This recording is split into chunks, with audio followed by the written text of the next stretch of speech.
Merci à la troupe Soteka. Je pense que vous pouvez applaudir plus fort. Donc, à travers cette performance, ils nous ont souhaité la bienvenue. Et la danse que vous avez vue avec le masque, c'est ce qu'on appelle le Zaouli. C'est inscrit au patrimoine mondial de l'UNESCO. Donc l'UNESCO, c'est la culture, la Côte d'Ivoire, c'est la culture. Et c'est avec cette note qu'on va ouvrir la série des allocutions. Et je vais inviter alors le représentant du ministre-gouverneur du district autonome d'Abidjan. D'accord. Ok. Le mot de bienvenue donc de notre directeur régional de l'UNESCO pour l'Afrique de l'Ouest, M. Dimitri Sanga, s'il vous plaît, avec vos ovations.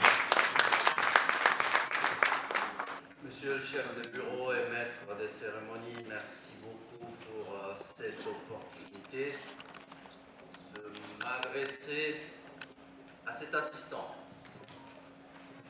Madame Anastasie Kapoussepou, directrice de cabinet adjointe, Mesdames et Messieurs les représentants et représentantes des ministres, Alfred, représentant du président de la Chambre nationale de rois et des chefs traditionnels de Côte d'Ivoire. Monsieur Christophe Castel, chers collègues, Monsieur le directeur de la division pour la paix et le développement durable qui nous vient de Paris, Monsieur Raymond Sohi, consul honoraire de Suède en Côte d'Ivoire, Madame Antoinette Botti, consul honoraire de Norvège en Côte d'Ivoire, Sa Majesté Abrafi Koto Kierema, Reine-Mère, communautés des peuples de la CEDEAO. Madame Geneviève Daon, présidente comité Reine Aoulaba, Reine d'Afrique. Madame Azata Ouattara, directrice les éditions Mouna. Mesdames et messieurs les représentants des partenaires techniques et financiers de la Suède, de la Norvège, de l'Irlande et de la France. Chers collègues de la grande famille des Nations Unies, ici présents, mesdames et messieurs, en vos rangs, grades et qualités, mesdames et messieurs. C'est un réel plaisir pour moi et un privilège de m'adresser à vous ce matin. Au nom du système des Nations Unies en Afrique de l'Ouest et du Centre, à cette cérémonie solennelle qui marque le lancement de la réunion des partenaires et de la revue annuelle du programme Nos droits, nos vies, notre avenir, ici à Abidjan. En cette circonstance, je voudrais, au nom de l'UNESCO, vous souhaiter la bienvenue et vous adresser mes sincères remerciements pour l'ensemble des efforts déployés pour marquer votre présence à cet important événement qui place les jeunes Africaines et les jeunes Africains au centre des agendas tant au niveau national, régional qu'international. Je voudrais exprimer toute ma gratitude aux autorités de la Côte d'Ivoire qui ont accepté d'accueillir cette importante rencontre régionale. Mesdames et messieurs, distingués invités, nous sommes toutes et tous réunis ici parce que l'avenir des jeunes dans notre région nous tient à cœur. Nous sommes là animés par un même esprit et déterminés à poursuivre nos efforts pour transformer en actions concrètes les engagements communs que nous avons pris en faveur des jeunes dans le cadre des objectifs de développement durable, dans le cadre de l'agenda 2063 de l'Union africaine, dans le cadre des engagements des communautés économiques régionales et dans vos plans nationaux de développement. Imaginez une Afrique subsaharienne où les adolescents et les jeunes sont éduqués, ils sont en bonne santé, ils sont autonomes et s'épanouissent en réalisant leur plein potentiel. C'est la vision portée par le programme Nos droits, nos vies, notre avenir de l'UNESCO, qui vise à soutenir la mise en œuvre d'une éducation pour la santé et le bien-être de qualité en milieu scolaire. Cette éducation, nous sommes convaincus, permet aux adolescents et aux jeunes de gagner en autonomie, de développer leurs compétences, leurs connaissances, leurs attitudes et leurs aptitudes à prévenir les maladies sexuellement transmissibles, incluant le VIH, de réduire les mariages d'enfants et les grossesses précoces et non intentionnelles, et d'éliminer les violences basées sur le genre en milieu scolaire. Depuis le démarrage dynamique de sa seconde phase en 2023, le programme O3 continue d'enregistrer des avancées significatives en faveur de l'éducation à la santé et au bien-être à travers l'Afrique subsaharienne.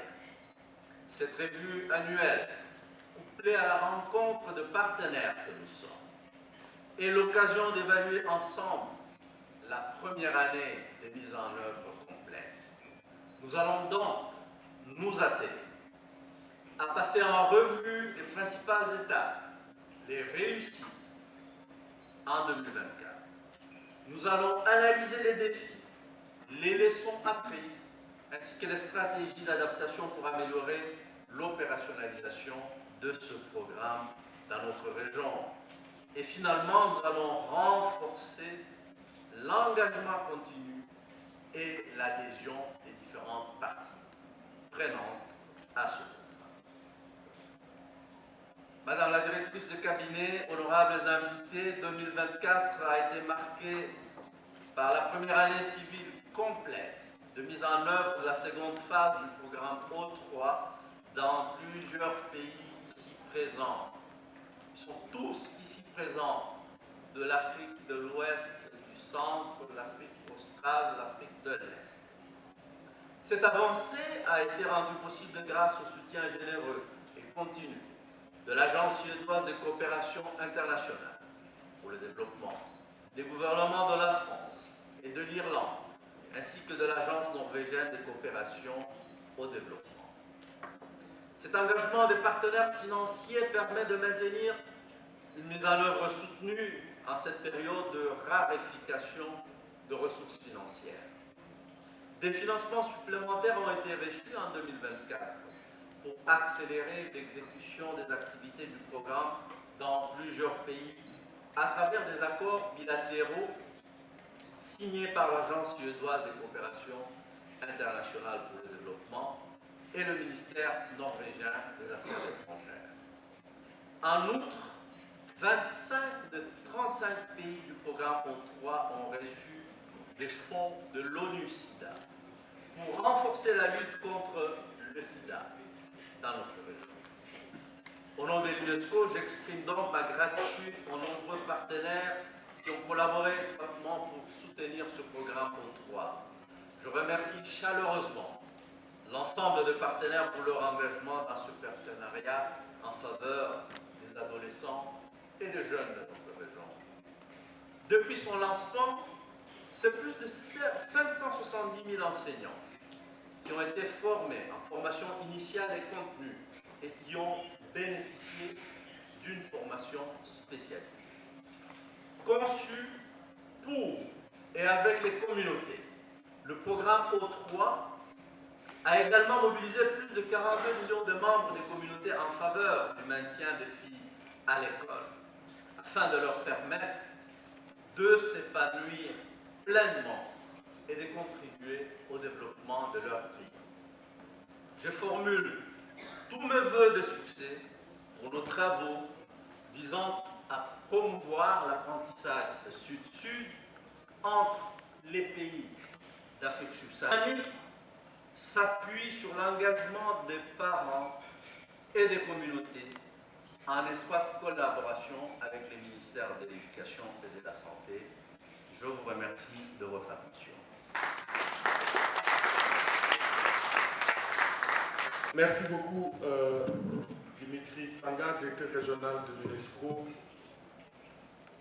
en Afrique de l'Ouest. Je vous demande de l'acclamer plus fort.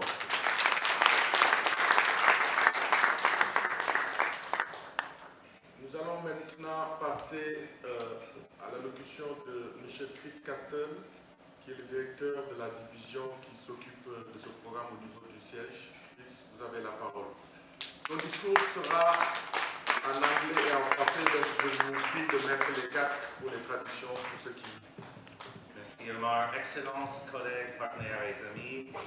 C'est à la fois un plaisir et un privilège de me joindre à vous aujourd'hui alors que nous réfléchissons aux progrès réalisés dans le cadre du programme de l'UNESCO Le droit, nos vies, notre avenir au 3 en 2024. Une année qui nous a rappelé une fois de plus qu'un changement transformationnel est possible lorsque nous sommes unis dans l'objectif et l'action. C'est l'année où les ministres et les délégations nationales se sont réengagés à fournir une éducation complète à la sexualité adaptée à l'âge et fondée sur des données probantes lors de la réunion mondiale sur l'éducation à Fortaleza à Brésil. Au cours de E3 se trouve une vision simple, comme expliqué comme mon collègue Dimitri, mais puissante. Chaque jeune, indépendamment de qui il est, où et de l'endroit où il vit, doit pouvoir apprendre, s'apprendre et grandir dans un environnement sûr, inclusif bienveillante. En 2024, nous avons converti cette vision en impact.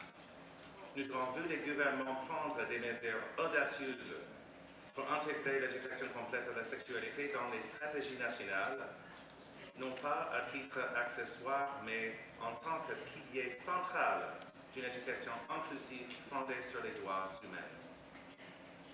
23 pays prédit désormais les services d'éducation, de santé et de protection par le biais de politiques intersectorielles.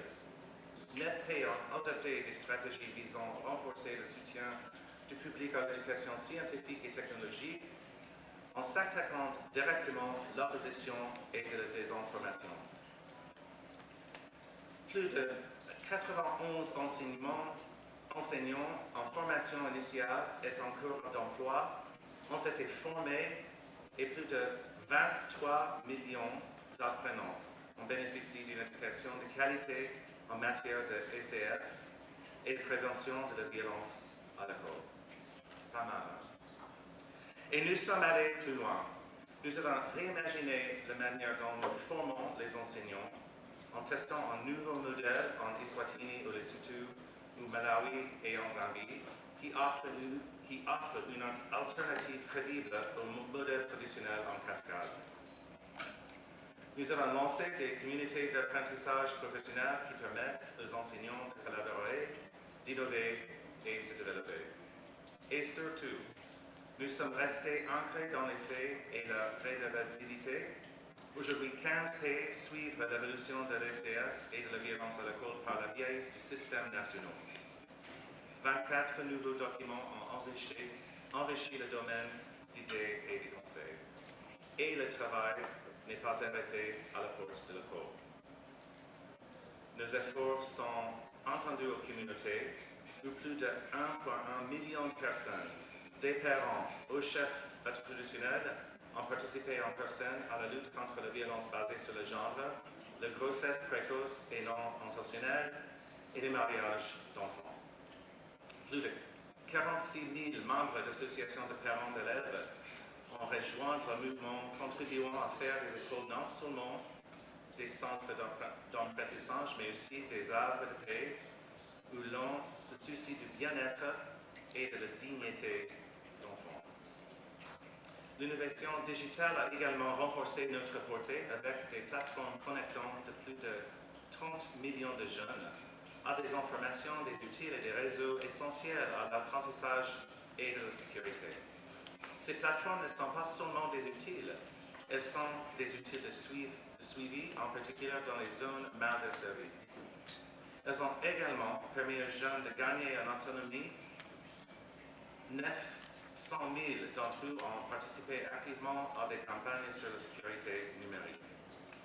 Dans sa quête de durabilité, OUTOI à soutenir l'institutionnalisation de l'ECS dans la formation initiale des enseignants, l'intégration des indicateurs de santé dans le système d'information nationaux, le plaidoyer en faveur d'une augmentation des crédits dans les budgets nationaux et la mobilisation des parties prenantes, y compris les jeunes, pour que les gouvernements soient tenus de respecter leur engagement. I'll continue in English and spare you my strong accent. Such progress didn't happen by chance. It's the result of unwavering political commitment, grassroots engagement, and strategic partnerships, including many of you in this room. These achievements are not only milestones, they are manifestations of what is possible when we work together. UN partners, government, educators, youth, and communities united by the purpose and powered by progress. O3 has proved to be a formidable instrument to convert national statements made at the Transforming Education Summit back in September 2022, the AU Strategy on Education for Health and Wellbeing, or regional commitments.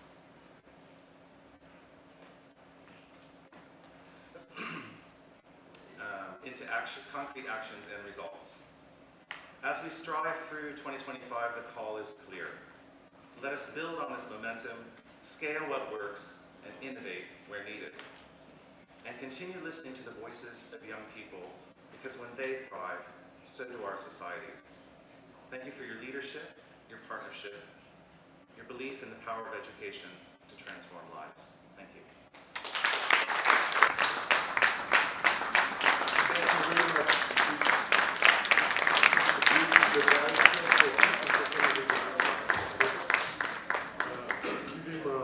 applause. Merci beaucoup. Donc nous allons passer à la prochaine allocution et j'invite le représentant des partenaires financiers du programme O3 à venir prononcer son discours. The representative of O3 partners. Yes, please.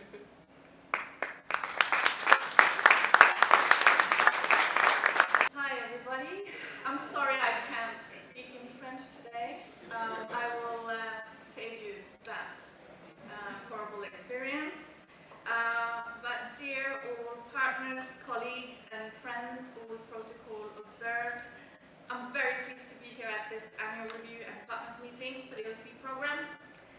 It's my first time at this meeting and I'm looking forward to learning more about the program and to meet the partners, exchange experiences and build our network in the field of health and well-being, including comprehensive sexual education. So UNESCO has been a long-standing partner for Norway when it comes to education and CSE. We support UNESCO's work globally through their major program One Strategy on Education. And in addition, we support the strategy for education, health and well-being, which includes our support to the O3 program. At country level, Norway, through our embassy in Malawi, supports UNESCO's work on CSE, who is a key partner in this regard. So sexual reproductive health and rights, including comprehensive sexuality education, is an important priority for Norway. The separate funding we provide reflects the emphasis Norway places on this important theme, and it is included as an essential part of our wider commitment to promote gender equality and SRHR. While we're still coping with the consequences of the pandemic, we know that girls' and women's rights have suffered a setback. School closures have led to dropouts and learning losses. And in many countries, early marriages, unintended pregnancies, and gender-based violence are on the rise. Against this background, comprehensive sexuality education is as important as ever. And there is a need for authorities and civil society to keep fighting for young people's access to comprehensive sexuality education and developing the skills and knowledge they need to make healthy decisions for their future. For us, CSE is an essential part of quality education. To be most effective, therefore, CSE should start before young people reach puberty. Therefore, we believe that CSE should be included already at primary education level, in an age-appropriate way to ensure the best learning outcomes. Unfortunately, many students do not make the transition from primary to secondary school. Therefore, they need to access this critical knowledge which they need to make responsible decisions about their sexual and reproductive health before leaving formal education. Therefore, we support UNESCO's work on building stronger foundations. In Norway, we see that lack of relevant teacher training on CSE is a challenge. Often substitute teachers are given the task of teaching the students on CSE, and they may not have the confidence, tools, and experience to do so. In addition, we see that including CSE in the curricula and lesson plans is important to ensure that what is taught is relevant and correct. Therefore, promoting health and well-being, including CSE, in curricula and teacher training is crucial. And I actually met just recently a couple of Norwegian youth, two young women, and I asked them, what have you learned about sexual education in school? And they said, oh, hardly anything. And when we did, it was a substitute teacher. He was so embarrassed, he only told us to use condoms. That's all they learned. So I think Norway needs a bit of the O3 program as well. And it's also important to recognize that CSE is a component of a broader package of sexual and reproductive health and rights interventions.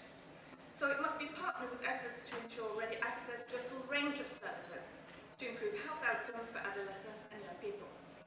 And collaboration between the education and health sectors, which we also see good examples of here today, is essential. Education in emergencies is a long-standing priority for Norway. We know that in humanitarian situations, sexual and gender-based violence often escalates, while access to information and education decreases. in education emergencies, and Norway encourages UNESCO to strengthen CSE in education in emergencies. UNESCO already has a strong engagement with other UN agencies. However, in the current global climate, this will become even more important, and we encourage UNESCO to keep strengthening collaboration with other relevant stakeholders going forward. Civil society organizations, especially local organizations, including local communities and religious leaders, also play a crucial role in the work on CSE, and I think we saw this clearly on the panel that we had earlier today. The contextual knowledge that they provide is essential to gain legitimacy and to be able to influence and advocate for women's and girls' rights nationally, but also globally.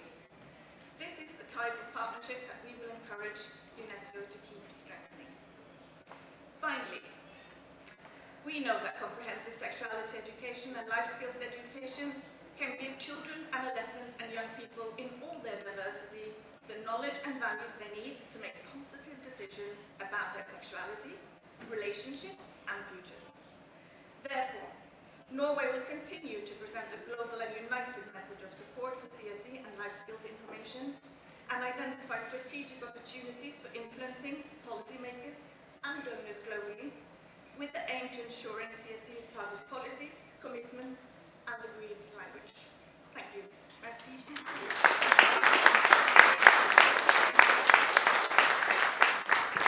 Thank you very much. Please give a big round of applause.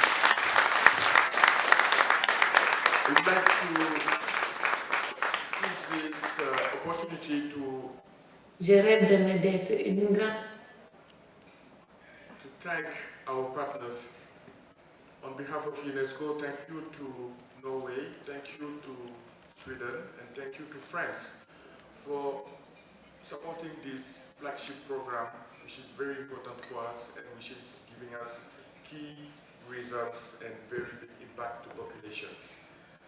Je vais maintenant passer à la prochaine étape du programme, qui est celle de la projection d'une vidéo pour le témoignage d'un jeune qui a bénéficié du programme O3. La régie, si c'est prêt, vous pouvez faire passer la vidéo. Je rêve de me d'être une grande personne pour aider aussi les filles qui sont dans cette même étape. J'ai une fille qui a 3 ans et je suis tombée enceinte à l'âge de 17 ans. Jusqu'à présent, je suis chez ma grand-mère parce que mon papa m'a renvoyé de chez lui. Et aussi, je me débrouille seule avec l'enfant. Je ne sais pas où se trouve son papa. Il m'avait aidé avec la grossesse. Après mon accouchement, je ne l'ai pas vu. Jusqu'à présent, je ne sais pas où il est. Il n'est pas.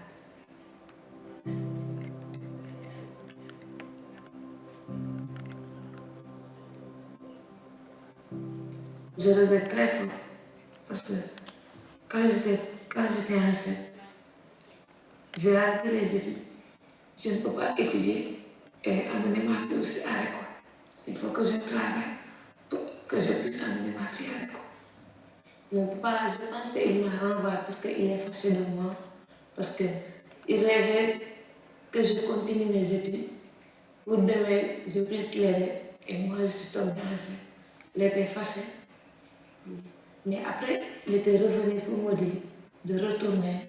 Ma grand-mère l'a dit, c'est pas le coup. Je peux rester là-bas. Ma grand-mère ne sait pas. Elle est ma confidente. Si j'ai quelque chose qui me fait mal, elle est comme moi. Elle est tout pour moi.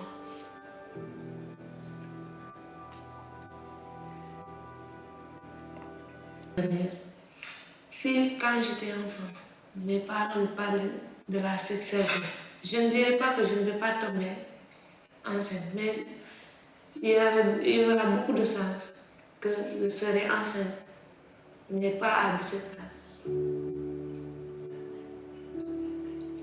Il faut changer la méthode d'éduquer les jeunes filles, même les jeunes garçons. S'ils intègrent l'éducation de la sexualité à l'école, beaucoup d'enfants auront l'occasion d'apprendre beaucoup de choses à l'école qu'ils n'apprennent pas à la maison. J'ai un rêve pour que je puisse aider ma fille aussi de réaliser ses rêves et de continuer de sensibiliser les filles, les jeunes garçons, les parents, surtout les grands-parents.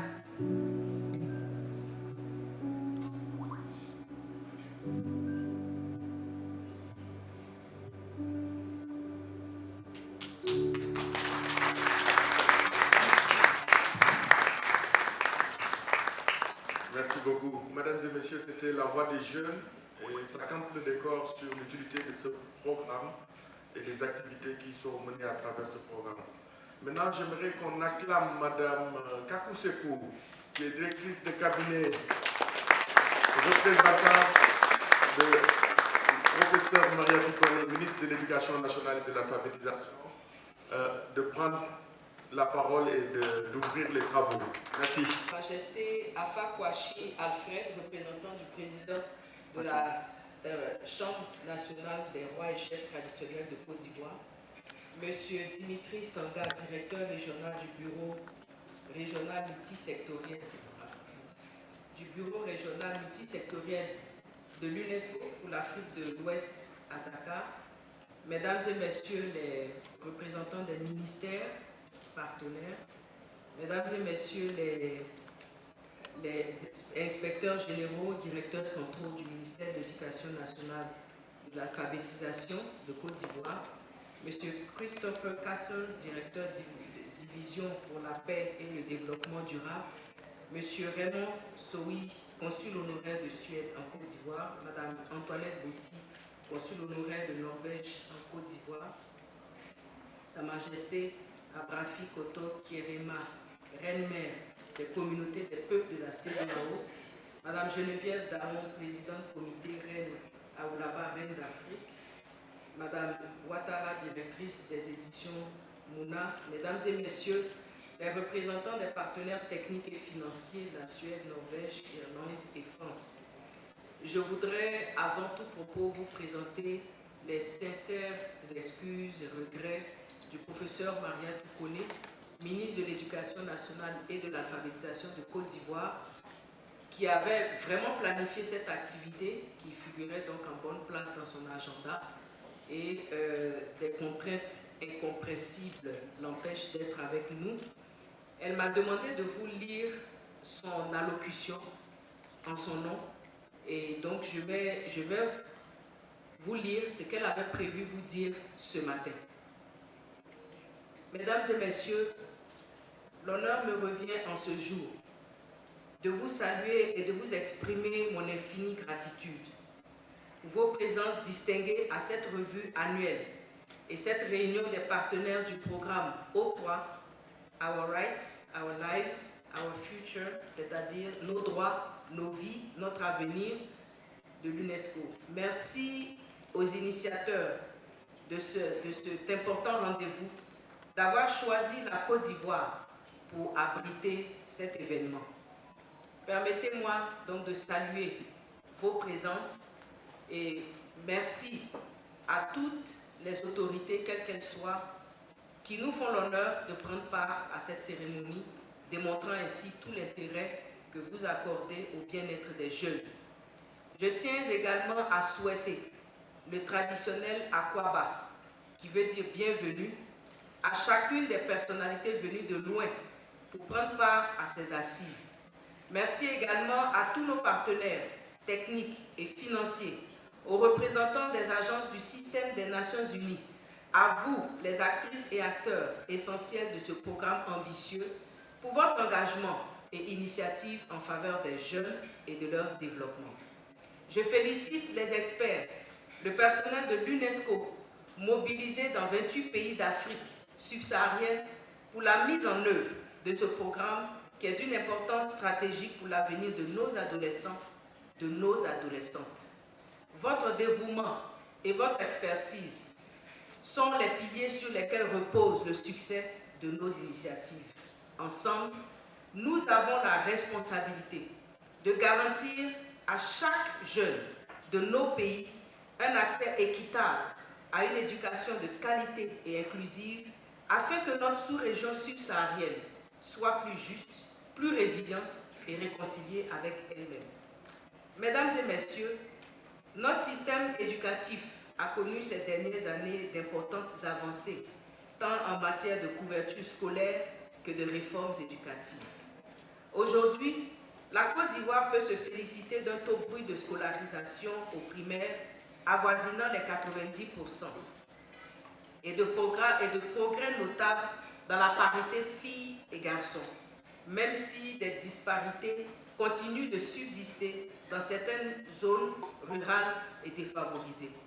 Cependant, il ne saurait y avoir d'éducation de qualité sans un regard attentif sur le bien-être global de l'élève. L'école ne doit plus être uniquement un lieu d'instruction, mais également un espace de sécurité, de santé et de construction de l'estime de soi.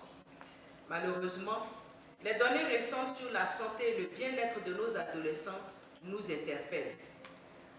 En effet, plus d'une fille sur 5 âgée de 15 à 19 ans est déjà active sexuellement. Les conséquences sont désastreuses. Interruption de scolarité due à des grossesses précoces, stigmatisation, précarité économique, sans oublier les risques sanitaires pour la mère et l'enfant. Les connaissances des adolescents en matière de santé sexuelle et reproductive demeurent insuffisantes, laissant place à des idées préconçues, reçues des pères tout aussi immatures, ce qui met en péril leur santé à travers des pratiques à risque et une exposition accrue aux infections sexuellement transmissibles, notamment le VIH-Sida. De plus, la persistance des violences basées sur le genre, qu'elles soient physiques, psychologiques ou sexuelles, concerne encore beaucoup de nos élèves, sans distinction de sexe, parfois même au sein des établissements scolaires. Il est donc impératif de renforcer les mécanismes de signalement, de prise en charge et surtout de prévention. À cela s'ajoutent les enjeux cruciaux de santé mentale, de nutrition, de régime alimentaire, encore trop souvent relégués au second plan.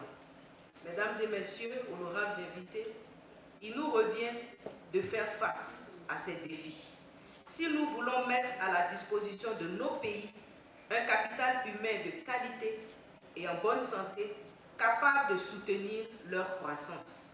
Pour ce qui concerne la Côte d'Ivoire, le leadership du président de la République, son Excellence M. Alassane Ouattara, dont l'ambition est de réussir la transformation économique et sociale de la Côte d'Ivoire, nous a permis d'initier et de conduire des politiques éducatives audacieuses.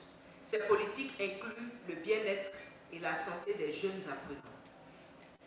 Ainsi, le programme Éducation à la santé et à la vie saine a été introduit depuis 2018 dans plusieurs disciplines telles que l'éducation aux droits de l'homme et de la citoyenneté, en abrégé EDHC, les sciences de la vie et de la terre pour 70%, la géographie et les arts plastiques pour 10%.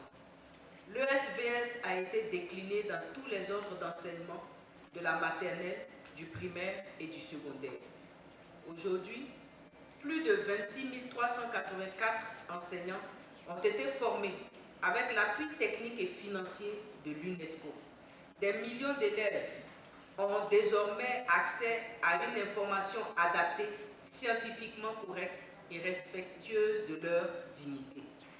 Au niveau des engagements, la Côte d'Ivoire est partie prenante de la stratégie de l'Union africaine pour l'éducation, la santé et le bien-être des adolescents et jeunes en Afrique. Elle a autorisé la formation d'un pool de 25 experts par l'Institut international de renforcement de capacités en Afrique sur la santé mentale et le soutien psychosocial des enseignants. Cette équipe s'apprête à soutenir les enseignants des sites pilotes de Grand Bassam et de Yopougon. En 2024, s'est tenu l'engagement de haut niveau de Brazzaville.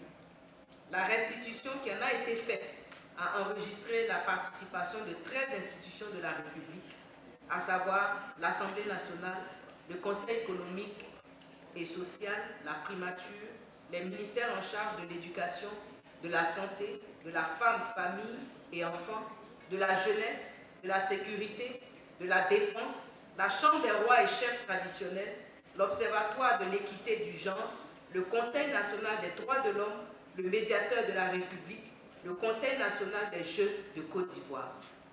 Mesdames et messieurs, chers partenaires, nous devons aller plus loin.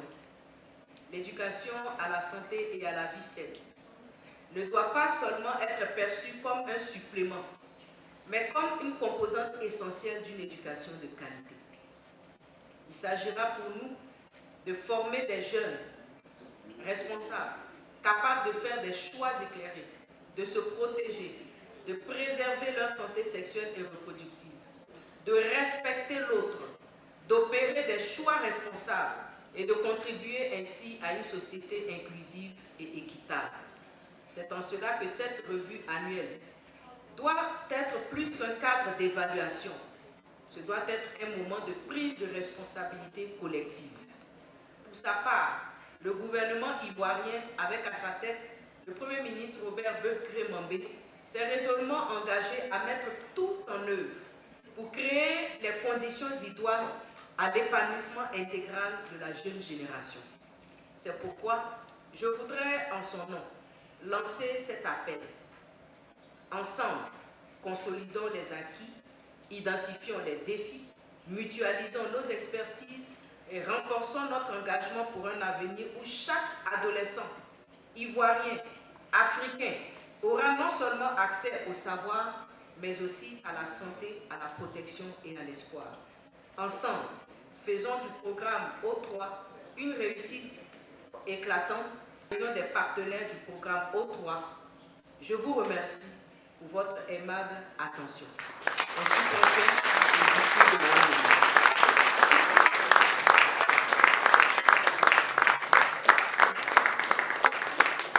Merci beaucoup, Madame la directrice de cabinet. S'il vous plaît, il faut le mentionner plus fort. Notre partenaire de choix.